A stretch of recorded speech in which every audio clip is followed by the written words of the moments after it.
Good morning, 12th class. How are you all? I hope all of you are good. So, class, we were on our chapter number 2 of history, kings, farmers, and towns. That is early states and economies. And we have basically we already have an idea about the kind of rule that was prevalent during that time period. और हमने north India, south India, central India, even the western parts of India जो है उनके बारे में discuss किया है regarding the kind of rule that was there and slowly and gradually how from small maybe kings or small kingdoms the whole territory or the whole kind of rule was changing into empire. Okay, so हमने इसमें अगर हम एक recap जैसा करने की कोशिश करें तो we have already done about the Janpads, Mahajanpads, then we had a discussion on the modern empire. Then we even had a kind of very brief discussion on the Cholas, Cheras, Pandyas. Then we also talked about Satavahanas and Shakas. And then finally, towards our last class, we even discussed about the Guptas.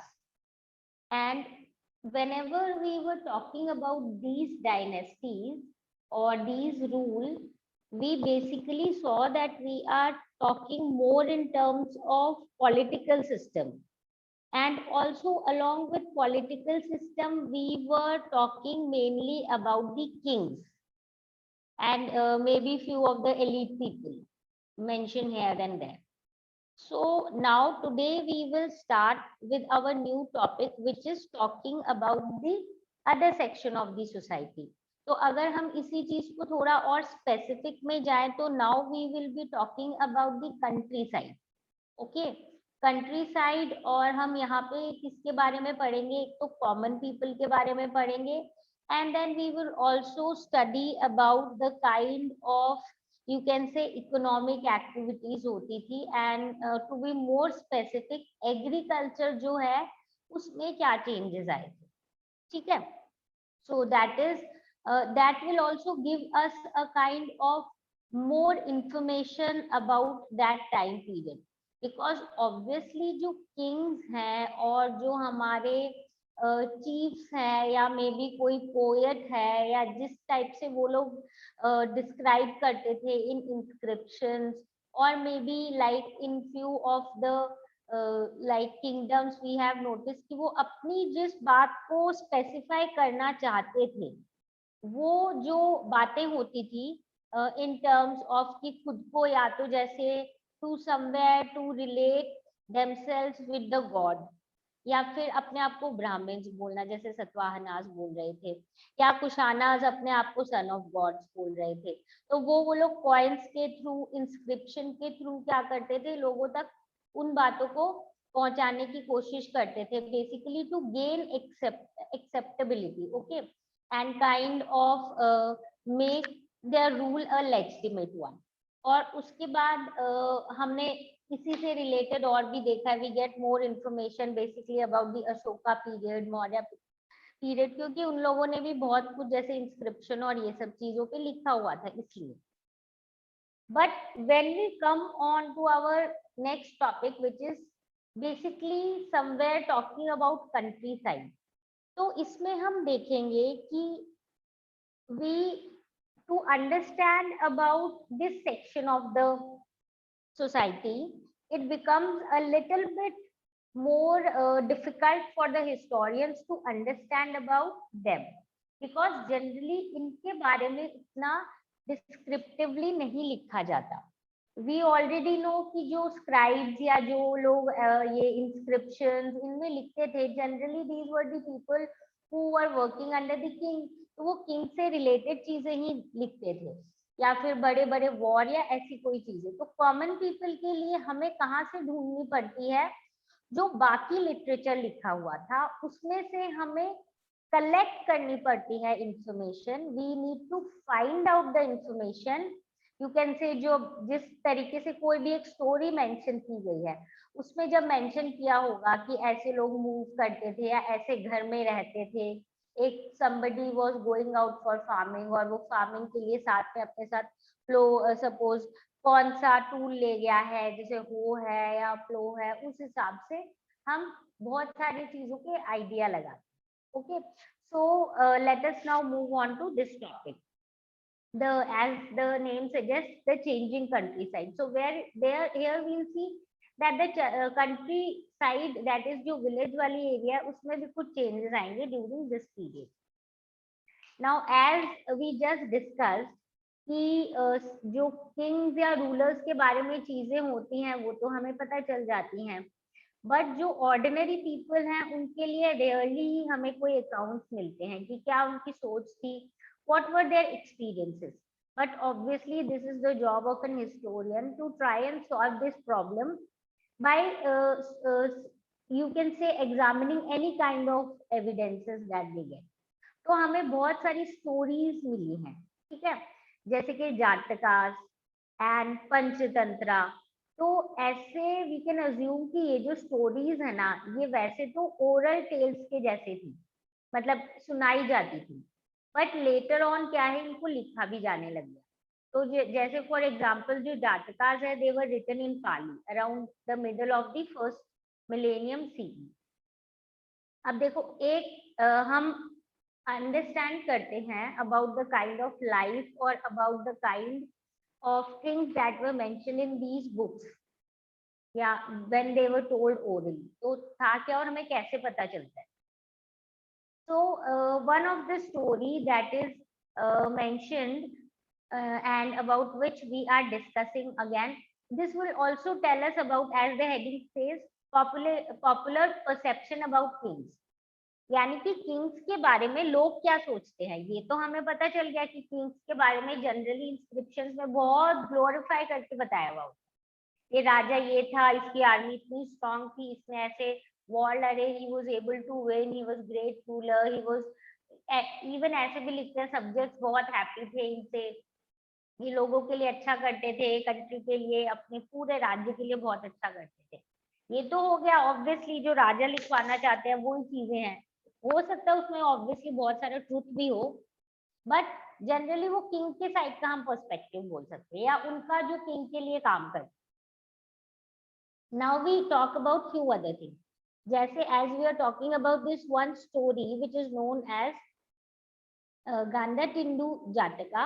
अब ये जो है, ये जो story है, इसमें बताया हुआ है कि जो अगर कोई खराब राजा होता है, wicked, very cunning and should, अच्छा राजा नहीं होता, तो उसके जो सब्जेक्ट्स है ना, उनकी हालत बहुत खराब होती है, चाहे वो एल्डरली विमेन हो, चाहे वो मेन हो, कल्टिवेटर्स हो, हर्डर्स हो, विलेज बॉय हो या इवन एनिमल्स हो। अगर राजा अच्छा नहीं है तो उसके अंडर जो जो लोग, मतलब उसके सब्जेक्ट्स हैं और उसके अंडर जो जो है, उन सबकी क्या होती है, कंडीशन कभी अच्छी नहीं होती। इवन जो एनिमल्स हैं उनके एरिया में जो रहते हैं, उनके एम्पायर में, उनकी भी कंडीशन सही नहीं होती। तो अब ये बोल रहे हैं कि एक बार क्या हुआ, जो किंग है ना वो डिस्गाइज होके, यानी और किसी का मतलब चेंज और किसी का रूप लेके, मतलब ही change his appearance and then he went out to find about his subject, और उनसे बात करने चला गया अपना रूप चेंज करके, मतलब people could not identify that he was the king, और फिर लोगों से बात करने लग गया कि what do you think about the king, and he was shocked to know कि सबने है ना उसको कर्स ही कर रहे थे कि बहुत ही खराब किंग है, इसके कारण इतनी प्रॉब्लम है, और इवन देवर सेइंग कि ऐसी सिचुएशन है कि है ना, दिन में तो रात को तो रॉबर्स आ जाते हैं और दिन में टैक्स कलेक्टर्स आ जाते हैं। एंड देन इसको ऐड ऑन करने के लिए they were telling to the king कि ऐसी सिचुएशन इतनी खराब है कि या तो हम लोग वो विलेज छोड़ के चले जाते हैं, या फिर बहुत लोग क्या करते हैं, आसपास के फॉरेस्ट में रहने चले जाते हैं, ताकि एटलीस्ट कहीं से कुछ तो हमें समवेयर कुछ तो राहत मिले। So what do we get by this story about this ruler, that maybe he did not knew, उसको he did not know that कि जो उसकी कंडीशन है वो अच्छी, मतलब उस वो अच्छा रूल नहीं कर रहा है, बिकॉज ऑब्वियसली अदरवाइज वो डिस्गाइज होके क्यों आता है, he wanted to find out. And obviously he saw that people were not happy with whatever kind of rule was going on in that area. So as the story indicates, the relationship between the king and his subjects, specially जो rural population है, वो बहुत बार क्या हो जाती थी, strain हो जाती थी, बिकॉज जो समवेयर जो टैक्सेस और ये सब जो डिमांड करते थे किंग, वो हो सकता है कि बहुत ज्यादा हो, and as in according to the common people. तो इससे अपने को पता चलता है कि maybe either kind of we can say कि जो किंग है उसको एक्चुअली कहीं ना कहीं टोटल कनेक्शन नहीं था विद द विलेजेस में भी, क्योंकि सिटीज वगैरह में रहते थे. तो ऐसे लगता था कि उनकी रिलेशनशिप जो है रूरल एरिया वाले एरिया की और किंग और उनके सब्जेक्ट्स की स्ट्रेन हो जाती थी, जब जो राजा है he try to fill their coffers, मतलब बेसिकली जैसे बोलते हैं ना खजाना, large box of basically valuables और ये सब जब हम रखते हैं तो स्टोर वेल्थ, यानी राजा अपने खजाने को भरने के लिए क्या करता था, लोगों से ज्यादा टैक्सेस लेता था, और ज्यादा टैक्सेस लेता था तो वो ऑब्वियसली क्या लगता था, लोगों को लगता था कि वो एक ऑप्रेसिव स्टेप है ऑब्वियसली. तो इसीलिए जातका स्टोरीज में बहुत बार लिखा हुआ है कि लोग क्या करते थे, फॉरेस्ट में जाके रहना पसंद करते थे कि हम इसके इनके एरिया के अंदर नहीं आएंगे तो हमें इतने टैक्सेस नहीं देने पड़ेंगे. मीनवाइल अदर स्ट्रैटेजीज जो है aimed at increasing production to meet the growing demand for taxes also came to be adopted. अब क्या हुआ, कुछ लोग तो ये बोल रहे हैं कि और कोई ऑप्शन नहीं है, हमें या तो इस गांव से जाना पड़ेगा या फिर आसपास के फॉरेस्ट में जाके शेल्टर ले लें. बट इसी से रिलेटेड कुछ और चेंजेस हुए थे.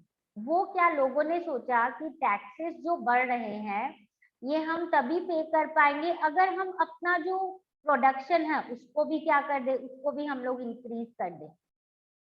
Okay, so again now these were there are mention again from the evidences that we have कि कैसे उन्होंने ट्राई किया to increase the production. Okay, now these are the pictures of few of the books that we come to know of that time period. तो अपने को उस time period की बहुत सारी चीजों के बारे में डायरेक्टली या इनडायरेक्टली थ्रू दी स्टोरीज पता चलता है. ठीक है, तो जैसे अगर राजा और सब्जेक्ट की स्टोरी मेंशन है तो उसका कहीं ना कहीं कुछ ना कुछ तो लिंक होगा ही, जो प्रेजेंट उस टाइम की सिचुएशन थी उसके हिसाब से. अगेन अगर एक कॉमन पर्सन की स्टोरी बताई गई है उससे हम ये देख सकते हैं उनकी क्या कंडीशन थी, किस टाइप से वो लोग रहते थे, क्या उनकी इकोनॉमिक एक्टिविटी थी, है ना. So this is what we get to know about these books, not only about the perceptions of the king but also about the life of the common people. अच्छा, now moving on to our point, जो हम बोल रहे थे कि क्योंकि अगर taxes बढ़ रहे हैं तो कुछ ना कुछ हमें करना पड़ेगा जिससे कि हम क्या करें, हम अपनी जो प्रोडक्शन की स्ट्रैटेजीज हैं वो ऐसी करें कि हमारा जो प्रोडक्शन है वो क्या हो जाए, इंक्रीज हो जाए. तो उन्होंने कुछ कुछ स्ट्रैटेजीज अपनाई थी, तो जिसके बारे में हम पढ़ लेते. The first thing is that उन्होंने क्या किया, shift to plough agriculture which spread in fertile alluvial valleys such as those of Ganga and Kaveri from 6th century. यानी अब इन्होंने क्या किया कि प्लो एग्रीकल्चर शुरू कर दिया. कहाँ पे, बेसिकली जो फर्टाइल एरिया थी, दैट इज अलूवियल जो रिवर वैलीज थी गंगा एंड कावेरी की, बेसिकली 6th century BCE से. Now again we need to understand, पहले जो एग्रीकल्चर था it was you can say very very simple kind that was followed. अब जो हम ये प्लो एग्रीकल्चर की बात करते हैं, basically what is the meaning of the term ploughing. Basically हम क्या करते हैं, जो सॉइल है उसकी टिलिंग होती है, मतलब जो सॉइल है उसको टर्न करते हैं up and down, somewhere loose करते हैं उसको before sowing the seeds, so that क्या होता है कि द ग्रेन साइज जो है वो ऐसा प्रॉपरली उसके अंदर सॉइल के अंदर जाके, and it will obviously somewhere have positive effect on kind of agriculture that will be seen later. तो जो उन्होंने स्ट्रैटेजी जो है it was basically plough agriculture जो यहाँ पे शुरू की थी, ठीक है। तो ये क्या थी, this was actually one of the way in which they try to increase their agriculture production, agriculture production को बढ़ाने का एक तो ये तरीका था। नेक्स्ट अगर हम तरीका देखें तो हम देखेंगे आयरन टिप जो प्लो शेयर है ना, that was used to turn the alluvial soil in the areas which had high rainfall. अब बिकॉज इस टाइम तक वी नो कि आयरन का यूज होने लग गया था, तो बिकॉज आयरन का यूज होने लग गया था तो इन्होंने क्या किया, जो इनके प्लो शेयर्स होते थे जिसको हम लोग हिंदी में जैसे बोलते हैं जो टिलिंग के लिए यूज होता है, तो जो प्लो होता है उसके क्या किया, उसका जो टिप होती है उसको इन लोगों ने क्या करना शुरू किया, वो आयरन वाले यूज करने लग गए, ठीक है।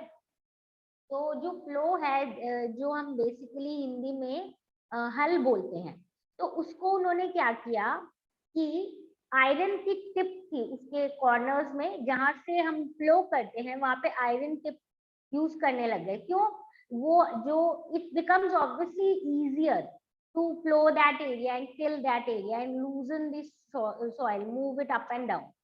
तो आयरन टिप फ्लो शेयर के कारण क्या हुआ, अलूवियल सॉइल को वो आराम से मूव कर सकते थे। और बेसिकली ये कौन से एरिया में ज्यादा यूज होता था, जनरली जहाँ पे हम नोटिस करेंगे रेनफॉल बहुत ज्यादा होती है, बिकॉज वहां पे जनरली फ्लो करना मुश्किल है with the wooden flow share and the other things, तो उसको टिप को उन्होंने आयरन का बना दिया।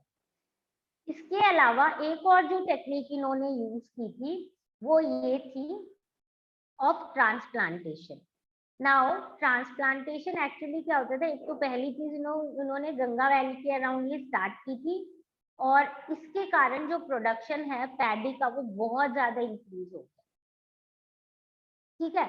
अब इसका मतलब क्या है, ट्रांसप्लांटेशन में क्या होता है कि जहाँ पे पानी बहुत ज्यादा होता है, यहाँ वो लोग क्या करते हैं, सीड्स को पहले एक छोटे से एरिया में उगा लेते हैं।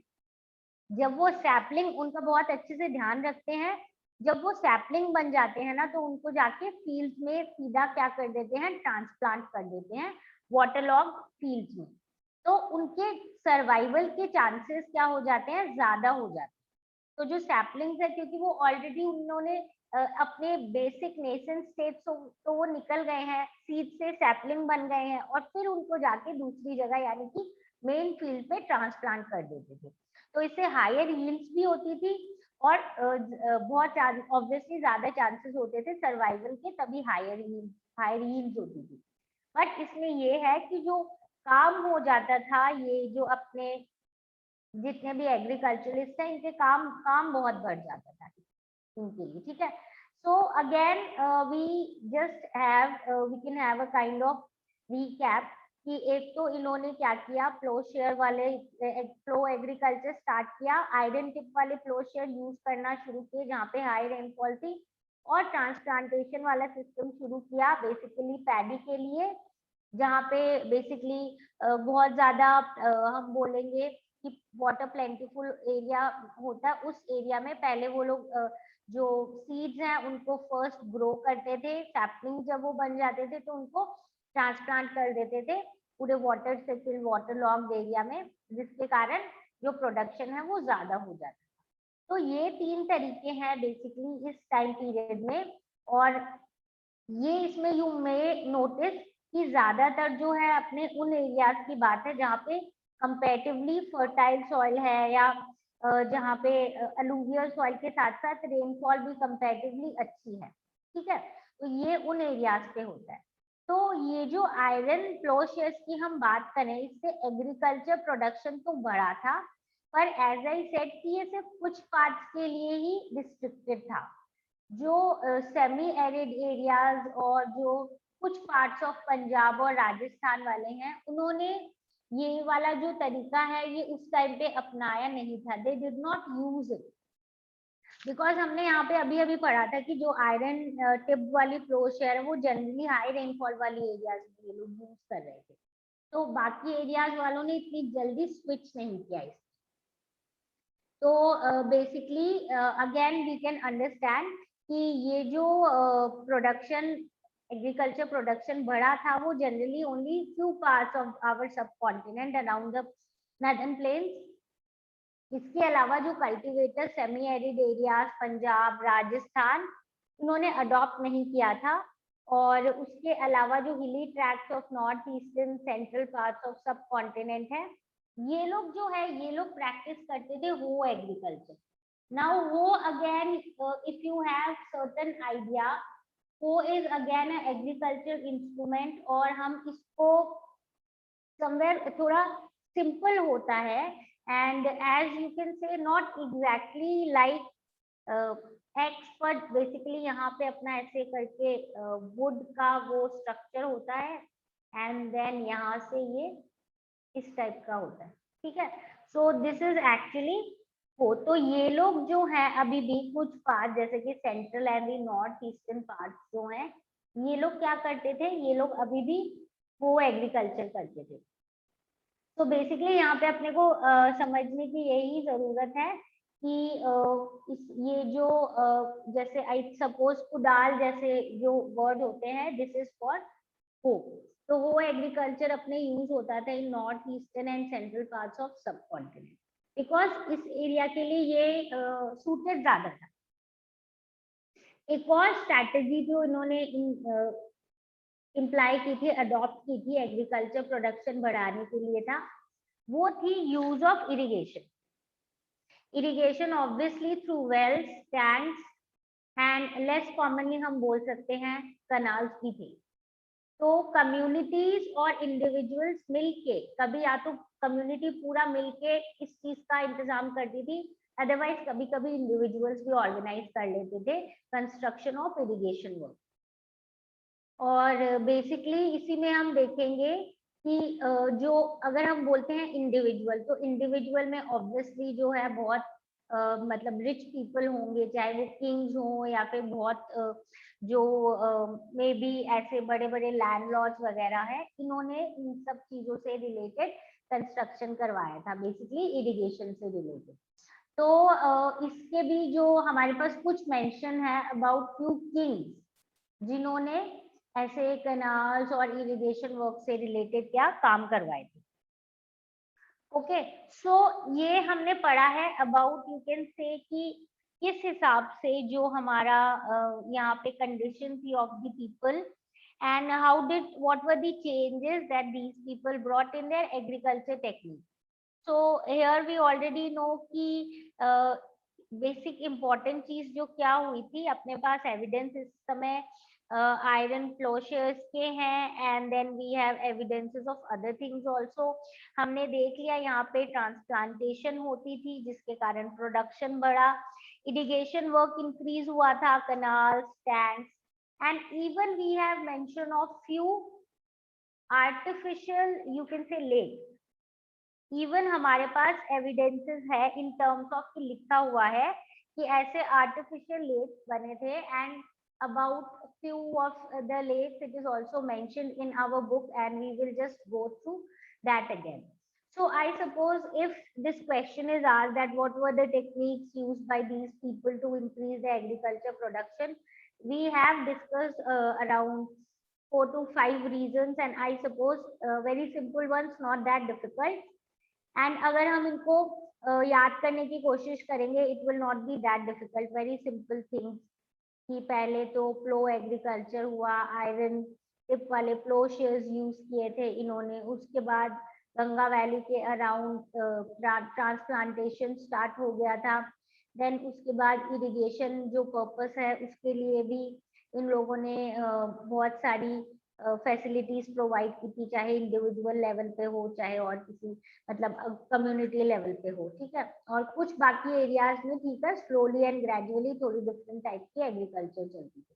So these points can be, I suppose, easily memorized and are, I suppose, easily understandable for us, and not that difficult in terms of the reasons behind the increase in production of agriculture. अब ये याद रखना कि क्यों किया है इन्होंने, क्योंकि टैक्सेस बढ़ रहे हैं समवेयर, तो उस चीज को मीट करने के लिए they are doing these things.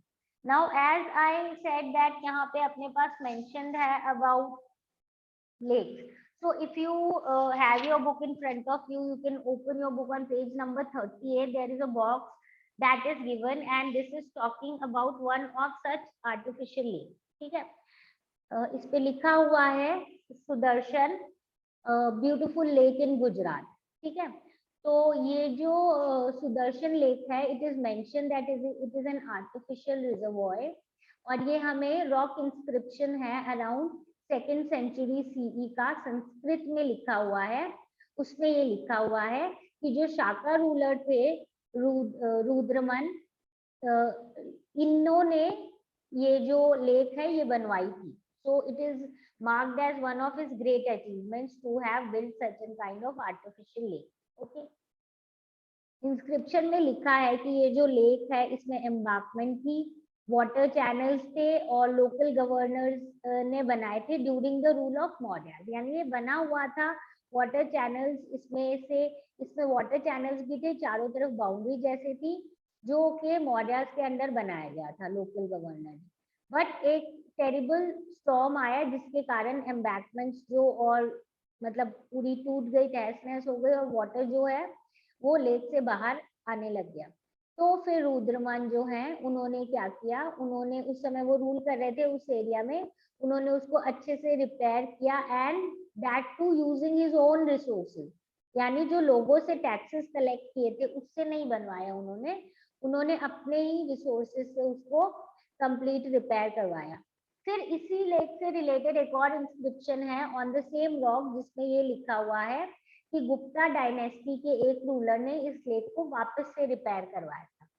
Okay, so here just we can understand कि जब ऐसी चीजें आ रही है regarding artificial reservoir and things of this sort, we can easily notice कि यानी कि यहाँ पे इरिगेशन जो है वो इम्पोर्टेंट हो गई है.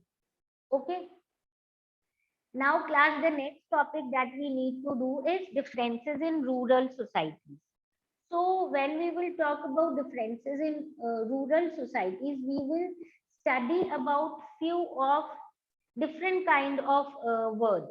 ठीक है, so we will basically study about terms like गहपति, वललार. Okay, ये तो specific हो जाएगी.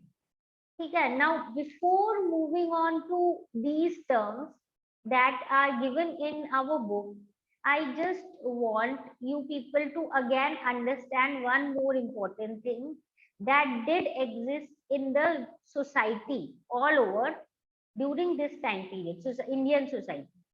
ठीक है, वो क्या था, the whole society was basically divided into varna system.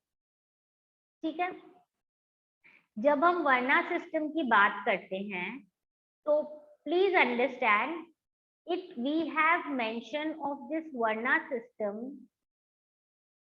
From Rigveda. यानी Rigveda we know is the earliest Veda that was written. Rigveda में ये लिखा हुआ है regarding the, you can say कि कैसे इस चीज को हम एक्सेप्टेबल बनाए. See, we know that जो वर्णा सिस्टम है जिसमें हमारी जो सोसाइटी है उसको डिवाइड कर लिया गया है into 4 different caste, 4 different divisions, है ना. तो ये जो डिवीजन जिसकी हम बात करते हैं इसके बारे में थोड़ा सा पढ़ लेते हैं. ठीक है, though it is right now not mentioned in your book, but so that we have a background, because when we will talk about these terms you may think कि इसका मतलब यही डिविजन्स थी भाई. गृहपति थे जो ओनर थे, मास्टर और head of the house hold थे, या फिर लैंड ओनर्स को वेललार बोलते थे, या स्लेव्स को आदिमाई बोलते थे, फ्लोमैन को उजावर बोलते थे. वो तो हो गया, अलग अलग टेक्स्ट में हमें अलग अलग एरियाज में ये चीजें मेंशन है. और जो वर्णा सिस्टम है जो हमने 4 बेसिक कैटेगरीज में डिवाइड कर रखा है, उसका सबसे पहली चीज तो मेंशन जो है वो ऋग्वेदा में है. So that means initial level पे ही इसको मेंशन कर दिया गया है. नाउ अगर हम अपने इंडिया के वर्णा सिस्टम की बात करें तो हम देखेंगे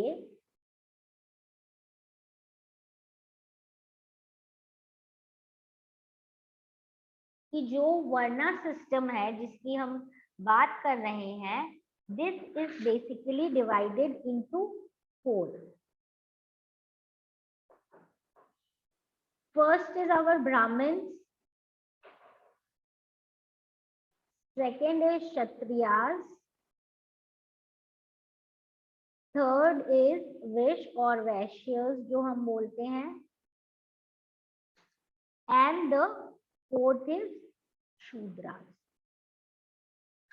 नाउ इनिशियली जो हमारा ये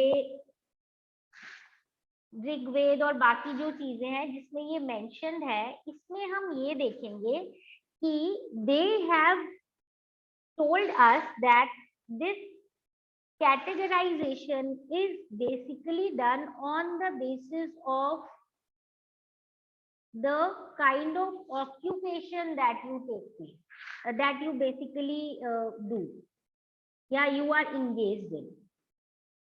यानी कि जो ब्राह्मण्स हैं, they are basically people who teach Vedas, people who do rituals, okay, and they obviously occupy the most important status. तो जो ब्राह्मण्स होते हैं, they are priests, teachers and people basically having knowledge of Vedas, Sanskrit. तो ये हमारे Brahmins हैं जो हमारे स्टेटस में सबसे हायर पोजीशन में होते हैं. उसके बाद सेकंड होते हैं अपने Kshatriyas. These are basically the warrior class, warrior, kings और जो उसके एडमिनिस्ट्रेशन में लोग इन्वॉल्व होते हैं, ब्यूरोक्रेसी में. देन वी है वैश्यस. तो वैश्यस जो है, इनको विश भी बोला जाता था. तो ये जो है ये एग्रीकल्चरलिस्ट, ट्रेडर्स और फार्मर्स होते थे. देन फाइनली अपने पास होते थे शूद्रास. शूद्रास वो लोग थे जो वर्कर्स थे, लेबरर्स थे और आर्टिजन्स थे. नाउ अब देखो सबका काम स्पेसिफाइड है. शूद्रास का काम था to serve the other three categories. ठीक है. अब when this thing was stated initially, obviously why will somebody accept कि शूद्रा जो है वो क्यों एक्सेप्ट करेंगे, हमारा लोएस्ट स्टेटस है. या फिर जो विश है वो ये क्यों मानेंगे कि हमारा भी स्टेटस नीचे है.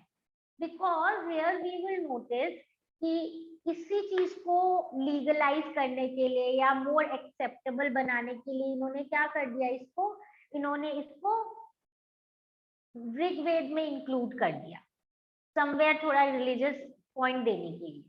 और ये भी ऋग्वेद में जो मेंशन है, फर्स्ट मेंशन, वो क्या है कि इट इज मेंशन अबाउट जो मेन पूरा वर्ल्ड है, मेन क्रिएटर है. ठीक है. उनका जो हेड है वो है ब्राह्मण, मतलब उनके हेड में से ब्राह्मण निकले हैं, द मोर इंटेलिजेंट और ऐसे वाले. जो उनके आर्म्स हैं उनसे निकले हैं क्षत्रियास, मतलब वो स्ट्रॉन्ग लोग हैं, वॉरियर क्लास है.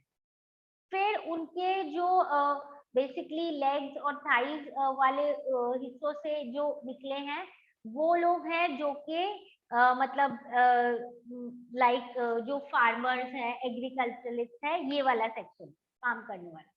और फिर बोले शूद्रास जो वो उनकी फीट से निकले हैं. तो बेसिकली ये हैं जो दूसरों के लिए सर्व करते हैं. तो उन्होंने पहला डिस्क्रिप्शन जो है हमारे वर्णा सिस्टम का वो इस तरीके से किया गया है टू एक्सप्लेन. तो वी नो कि ब्राह्मण जो है इनको सबसे इम्पोर्टेंट स्टेटस दिया गया है. उसके बाद है हमारे क्षत्रियास. तो हम बोल सकते हैं कि इनको फर्स्ट पोजीशन दे रखी है, इनको सेकंड दे रखी है. They are given the third status and finally the fourth and the last status given to the Shudras. तो ये हमारा क्या है, वर्णा सिस्टम है. इसमें सोसाइटी डिवाइडेड थी.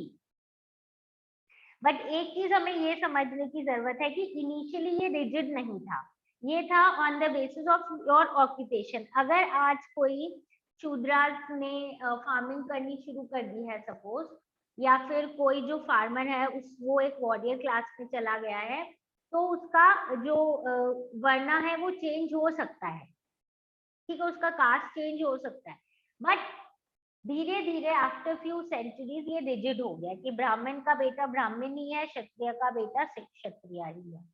तो ये हमारा वर्णा सिस्टम है which did exist.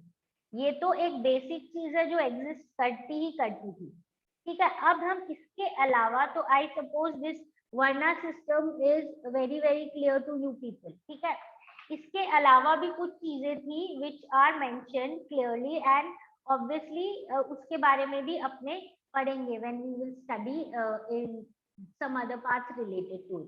So this is something that I wanted you people to know only because जब हम अब आगे जो चीज पढ़ेंगे उसमें हम ये देखेंगे कि we are being mentioned about the differences in the rural society, और ये जो differences है ये basically हम देखेंगे this will be regarding, they are not talking about you can say many of the other divisions. यहाँ पे ये बेसिकली विलेज हेडमैन की अपने बात करेंगे, स्लेव्स की बात करेंगे, अपने प्लोमैन की बात करेंगे, और इन सब से रिलेटेड जो चीजें हैं उनसे रिलेटेड बात करेंगे। तो in keep basically in background just keep this thing in mind कि बेसिकली जो सोसाइटी थी वो कास्ट सिस्टम के हिसाब से डिवाइडेड थी अकॉर्डिंग टू द वेदास। तो जहां जहां उस चीज को फॉलो किया जाता था हमारी जो सोसाइटी है वो उसके अकॉर्डिंग डिवाइडेड थी। तो अब जो बाकी डिफरेंसेस इन रूरल सोसाइटीज है that is what we will be doing in our next class. तो आज जितना भी हमने किया है just give it a reading and if you have problem we will discuss it tomorrow, and tomorrow we'll start with our new topic, that is the differences in the rural societies. Okay, but keep in mind whatever we have done today, and then again go through it from your book. If you have any doubt, come back to the problem. So now meet you all in the next class.